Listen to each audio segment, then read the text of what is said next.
Esta semana se conmemoró el Día Mundial de la Donación de Sangre. La campaña de la Organización Mundial de la Salud este año fue "La sangre nos conecta a todos", con el lema "Comparte vida, dona sangre". Sin duda, un tema de suma importancia en cuanto a educar se trata a la población en general, ya que al donar sangre, aportando ese granito de arena, podríamos salvar la vida de muchas personas. Para aclararnos todo con respecto a este tema, está conmigo la hematóloga Ciramar Navarro. Muchísimas gracias por acompañarme en la tarde de hoy. Hola, gracias por tu invitación.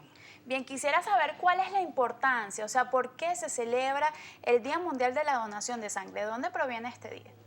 Ese es celebrando el biólogo y médico y patólogo doctor Carl Levinstorf, que fue el que organizó el sistema de clasificación de los grupos sanguíneos. En honor a él se celebra el Día Mundial del Donante de Sangre. Es muy importante porque las campañas de la Organización Mundial de la Salud siempre buscan como motivar a los donantes, agradecerles. Por ejemplo, siempre buscan reconocer la importancia y el gran trabajo que ellos realizan. Cierto, fíjate, esto es un homenaje a todas las personas sanas que voluntariamente van a donar sangre y que permiten salvar otras vidas.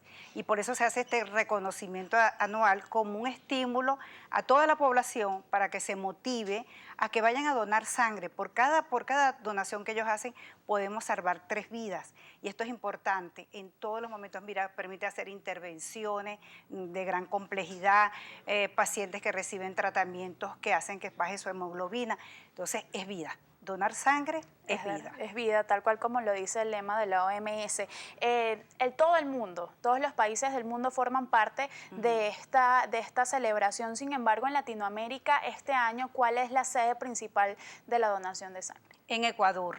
Y esto es porque durante la catástrofe que ellos acaban de pasar, demostraron una organización de bancos de sangre muy, muy importante, muy seria, que permitió el cubrir con la parte de sangre, pudo ser cubierta para todos los pacientes, para todos los que lo necesitaron. Entonces quisiera saber cuál es el perfil que debe tener un donante.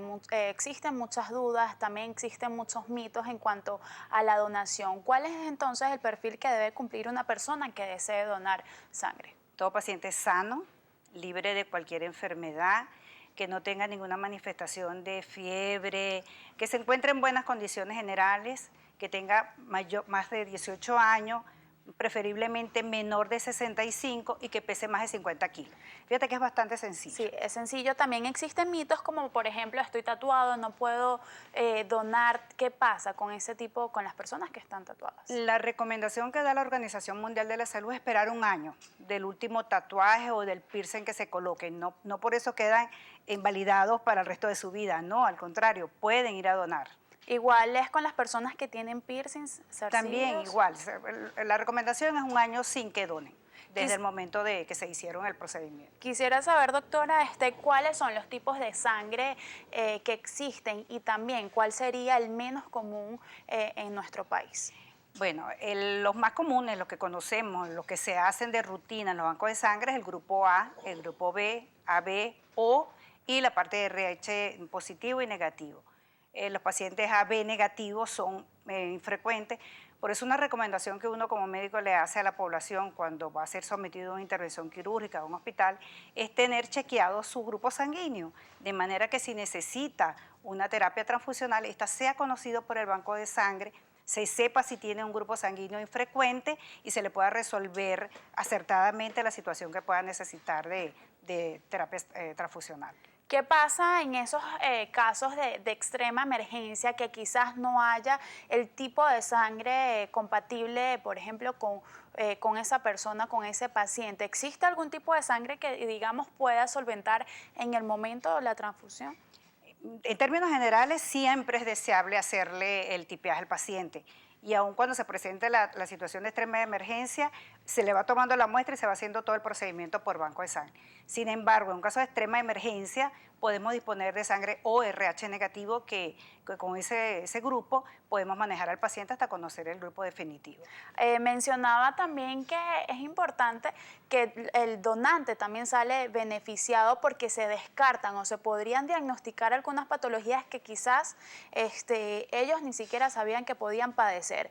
¿Cuáles son los descartes o los exámenes que se le realizan a una persona a la hora de donar sangre? Sí, fíjate, cuando uno trata de estimular a la población para que vaya a donar, entre las cosas que aparte de que lo conecta con la gente, que va a salvar vidas, es que además se le hacen una serie de estudios. Se hace la serología para hepatitis, la serología para HIV, se le hace el descarte de Chagas, sífilis, entonces se beneficia, porque esto se le hace totalmente gratuito al donante, se beneficia de esos exámenes que le pueden en un momento dado descartar una patología que pueda tener que esté oculta. Quisiera saber qué pasa con esos virus que están ahorita en la actualidad, como es el Zika, el dengue y el chikungunya. ¿Hay posibilidades de que estos se puedan transmitir a través de la donación de sangre? El dengue y la chikungunya menos probabilidades de que se transmita, porque como el paciente tiene una sintomatología, se siente mal, tiene fiebre, los dolores, no va a donar sangre. Pero con el Zika sí se está planteando un problema porque la mayoría de la población, puede ser hasta un 80%, no tiene síntomas. Los síntomas son muy leves, pasan muy rápido y todavía tiene virus en su sistema y se puede decir que va a donar. Entonces es un problema. El mayor problema es porque se ha demostrado en algunos estudios que sí puede transmitirse a través de la transfusión y la preocupación es las mujeres fértiles, ¿verdad? Okay. Porque también se sabe que puede producir microcefalia, la transmisión del virus del Zika. Entonces, bueno, eso está en el tapete, no hay un estudio, no hay ningún examen que nos permita diagnosticarlo y descartarlo, es un problema. La recomendación, yo diría uno como médico, estar cuando tenemos estos brotes agudos de esta enfermedad, estar muy cuidadoso con la mujer en edad fértil que vayamos a transfundir. Quisiera saber qué pasa con esos decretos o esas leyes que querían decretar algunos países en cuanto a los homosexuales que no podían donar sangre. Sin embargo, la Organización Mundial de la Salud aclaró que no existe ningún riesgo en cuanto a que a que ellos puedan donar sangre. ¿Por qué no existe ningún riesgo de transmisión o de alguna enfermedad de transmisión sexual? Cualquier paciente sano, cualquier paciente no, cualquier persona sana puede donar sangre. Y el hecho de que tenga alguna tendencia sexual no quiere decir que sea enfermo. Claro. Si esa persona está sano, mira, que vaya a donar para sus amigos, para sus amigas. Más bien los invitamos a que nos visiten. De todas maneras, y un poco para quitar uno de los mitos que se puedan tener, recordemos que a toda donación se le somete a las pruebas serológicas que son altamente calificadas y que si bien es cierto que no podemos decir que descartamos cualquiera de estas patologías potencialmente transmisibles en un 100%, mira, cada vez la sangre es más segura. Entonces, independientemente de cómo nos diga el posible donante, las pruebas son estudiadas, se hace todos los estudios necesarios para que se pueda tener una sangre segura. En cuanto a nuestro país, la educación es, digamos, muy vaga, ya que en cuanto a la donación de sangre, todo el mundo, los venezolanos van a donar solo cuando un paciente o un amigo muy cercano lo necesita. ¿Qué considera que sucede en nuestro país en cuanto a la educación de la donación? Quizá esta es la pregunta que me ha hecho que es muy interesante, porque es la realidad que estamos viviendo. Yo que soy hematólogo y trabajamos con quimioterapia en estos grupos de pacientes que necesitan mucha terapia transfusional, no tenemos una cultura de donación voluntaria como existe en otros países. Y esa quizá es la donación más segura, no la tenemos. Los donantes los tenemos es porque, bueno, presionamos a la familia. Y recordemos que la sangre no es algo que podemos comprar, no es algo que vamos al laboratorio y nos lo suministra. Dependemos de que alguien la done y que la tengamos allí. Además, tienen una vida limitada. Okay. Entonces, necesitamos una renovación constante de la donación para poder garantizar que cuando cualquiera llegue allí y la necesite, la tenga.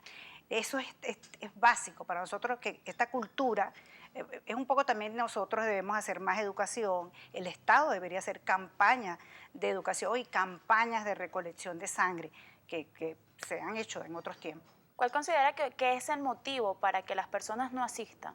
¿Existirá el temor? Temor, mitos, que me puedo enfermar, que me voy a poner débil. Y no, mira, la donación solamente son 450 cc de sangre, que es tolerable en todo paciente que pese más de 50 kilos, no le va a producir ningún síntoma, va a tener el beneficio de un descarte de varias patologías. En caso de que salga algo, pues hay un médico que siempre va a estar dispuesto a atenderlo, a oír cualquiera de sus preocupaciones. Es decir, la idea es que despertemos en cada uno de nosotros la conciencia de la donación voluntaria. Nuevamente quisiera entonces que recordemos cuáles son los requisitos para ser donantes de sangre, también aclarar cada cuánto tiempo podemos donar sangre. Exacto. Fíjate, mayor de 18 años, menor de 65 años, sano, que esté o con algunas enfermedades que estén totalmente controladas. El hombre puede donar cada 3 meses, la mujer cada 4 meses. ¿Esto por qué sucede? Bueno, las mujeres usualmente por las reglas, entonces es preferible que ellas donen cada 4, tienen más pérdidas sanguíneas que el hombre sí puede perfectamente cada 3 meses ir a donar sangre. ¿Dónde podemos asistir? ¿Dónde queda el banco de sangre? ¿Los bancos de clínicas, hospitales? ¿Podemos asistir sin ningún problema? Sin ningún problema. Mira, cuando uno llega un donante que dice que quiere hacer una donación voluntaria, ese donante lo consiente, porque tiene la cultura esa, tiene el deseo de salvar vidas. Esto es muy importante. En todas las instituciones públicas y privadas grandes existe un banco de sangre que atiende tanto en la mañana como en la tarde o le dan toda la información para que pueda asistir. Gracias por acompañarnos la tarde de hoy. Conversábamos con la hematóloga Siramar Navarro. De esta manera ponemos punto final a esta emisión de Noticias Globovisión Salud. Yo les recuerdo nuestras vías de contacto salud_gb en Twitter, nuestro correo electrónico noticiassalud@globovision.com.